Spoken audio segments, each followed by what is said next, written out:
Hi, all. This is Dr. Sage Breslin, and this is Wisdom Wednesdays. So today we're considering, what happens when you get out of whack? I think if we were instruments, when we're out of whack, we don't sound right. Imagine a piano that's out of tune, and you have a piano tuner come in and so artfully set everything so that the music that's played on the piano is beautiful and everyone who hears the music will consider it beautiful. Nothing sounds off key. And we, as humans, are also instruments of a kind. And when we are out of alignment, out of attunement, um, we don't function as well. I think of times where I have kind of felt out of whack for whatever reason, and it felt like everything was slogging through mud. Like no matter how much effort I produced, I couldn't seem to be productive.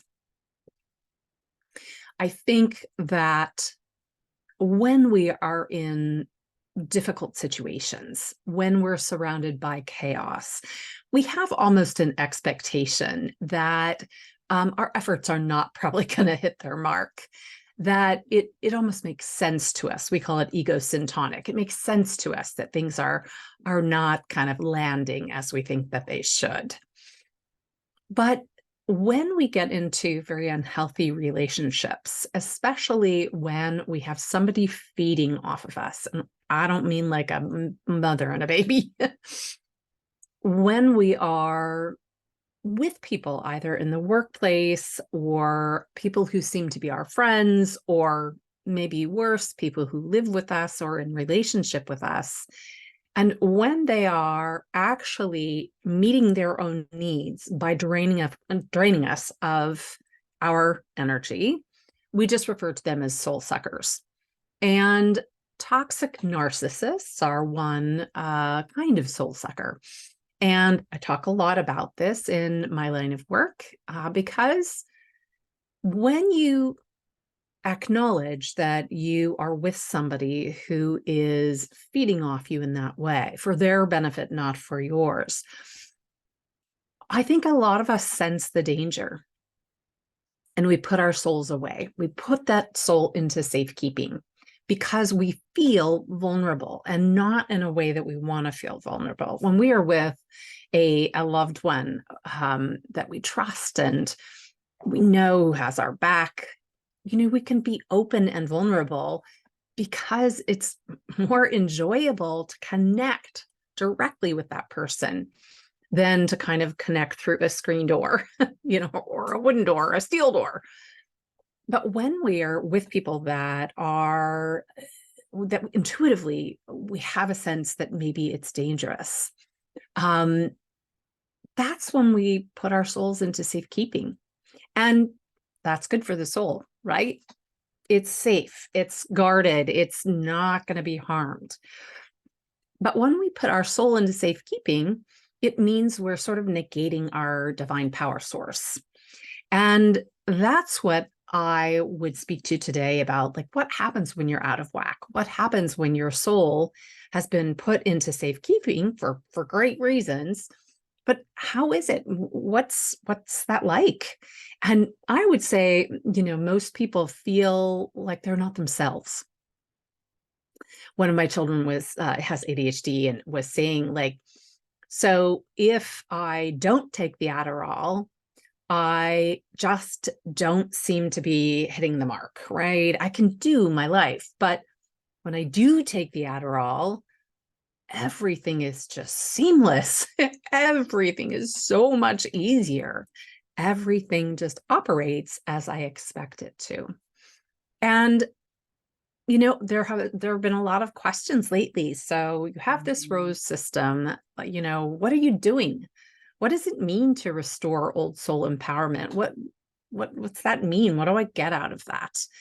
And this is my explanation. If you've been feeling out of whack, if you feel, at work, for instance, if your toxic narcissist is at work, if your soul sucker is your boss, You may feel like there's nothing you can do that's good enough, or enough. There are not enough hours in the day or work week for you to produce something that they are going to be happy with, or where you can rest even.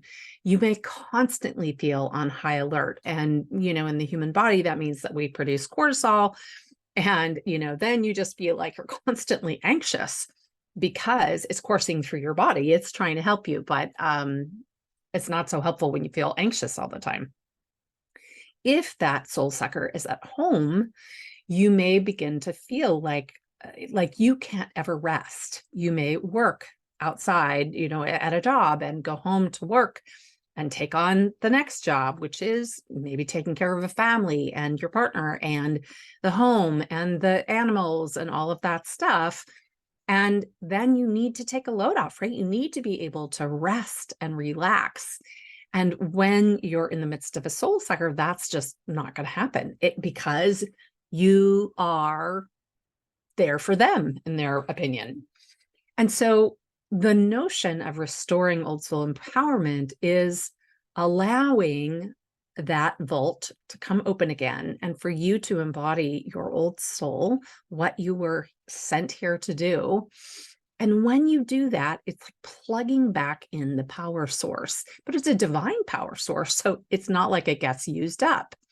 And most people describe that it's a sense of effortlessness. So imagine, for me, I loved to multitask. And when I was in the midst of a soul sucker, I completely lost the ability to do that. It's almost like I had half a brain. I had half of myself.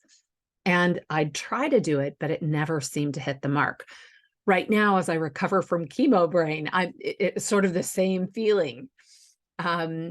And I noticed that my chemo brain was getting better because the other day I was multitasking in a way that I hadn't in a long time. And it was all productive. And it felt so good. It was weirdly there was a little bit of a high in being able to do it all. And it just felt good. It felt like me again. And so the notion of restoring old soul empowerment is to help you embrace that old soul again, help you to embrace your mission, help you to embrace that divine energy so that you can step back into the flow, so that things are easy, they're productive. Imagine that if you're connected to all that is below the surface, everything's at your fingertips, everything. And what you can do is hyperdrive to what maybe you used to be able to do when everything was blocked. And maybe more importantly, everything that you can be changes. So being able to feel connected to your friends and loved ones at a heart-to-heart level, not just a head-to-head level. Imagine that each time you sit and feel yourself in your body, that you feel like you again. Imagine stepping into a beautiful sensual experience and to feel the passion surging through you, rather than just sort of hitting the wall and feeling like, a Stepford wife.